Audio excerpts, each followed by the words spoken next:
সুন্দর করে বান্দাকে ঈমান টিকে রাখার জন্য সতর্ক করে জানিয়ে দিচ্ছেন।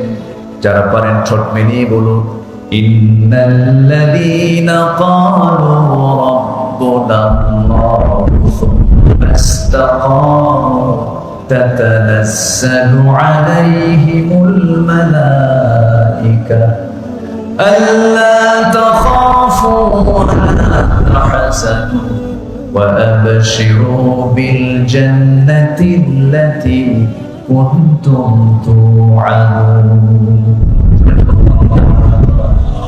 হামিম সিজদার ভিতরে আল্লাহ রাব্বুল আলামিন বলেন, যারা ঈমান এনেছে, যারা বলল আমার রব আল্লাহ এবং এর উপরে টিকে থাকলো, তাদের জন্য এই জান্নাতের ওয়াদা করেছেন। তিনি আমার কে? আসতে বলবেন না, তিনি আমার কে? এই জন্য ঈমান এনেছি, ঈমানের পথে আমরা টিকে থাকবো।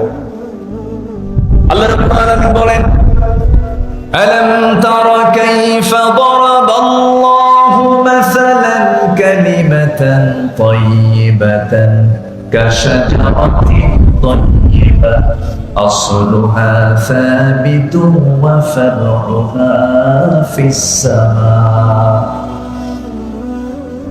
কালিমা তাইয়্যিবা হলো মজবুত একটা বৃক্ষের সঙ্গে আল্লাহ পাক তুলনা করেছেন। খেজুর গাছ হাজারো ঝড়, হাজারো সাইক্লোনে যেমন খেজুর গাছ এক পায়ে দাঁড়িয়ে থাকে, গভীরে আল্লাহ রাব্বুল আলামিন খেজুর গাছটার শিকড় অনেক গভীরে রেখেছেন, ডালপালগুলো সব অনেক মজবুত করে দিয়েছেন।